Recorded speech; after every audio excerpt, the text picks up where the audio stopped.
الصالحين الذين هم خير الأخيار।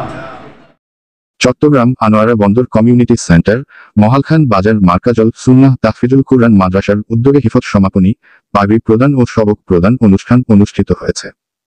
গতকাল সোমবার 24 ফেব্রুয়ারি 2026 এই অনুষ্ঠান অনুষ্ঠিত হয়। অনুষ্ঠানে সভাপতিত্ব করেন অত্র মাদ্রাসার পরিচালক হাফেজ কারি আব্দুল করিম সাহেব, সঞ্চালন করেন মাওলানা এরশাদুল্লাহ সাহেব।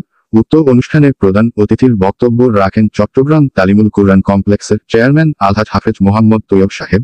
বিশেষ অতিথি হিসেবে যারা উপস্থিত ছিলেন মাওলানা মোহাম্মদ শাহজাহান সাহেব, মাওলানা হাফেজ আরিফ উদ্দিন সাহেব, মাও মোহাম্মদ কায়সার সাহেব, বিশিষ্ট ব্যবসায়ী মুহাম্মদ অনি 57, হাফেজ মহিউদ্দিন, হাফেজ কারি ফুরকানা, হাফেজ ইসহাক, হাফেজ নুরুল আবছার, হাফেজ মাও মাইন উদ্দিন সহ হাফেজ মাও আল আমিন উপস্থিত ছিলেন।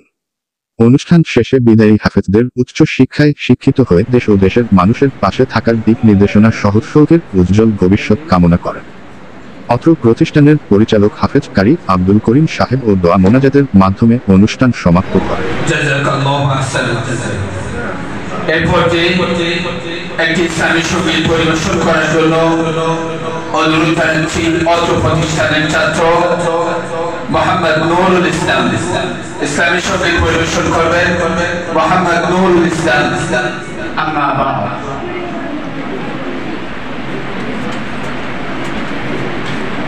মারকাজুস সুন্নাহ তাহফিজুল কুরআন মাদ্রাসার সালানা দস্তারবন্দি অনুষ্ঠানে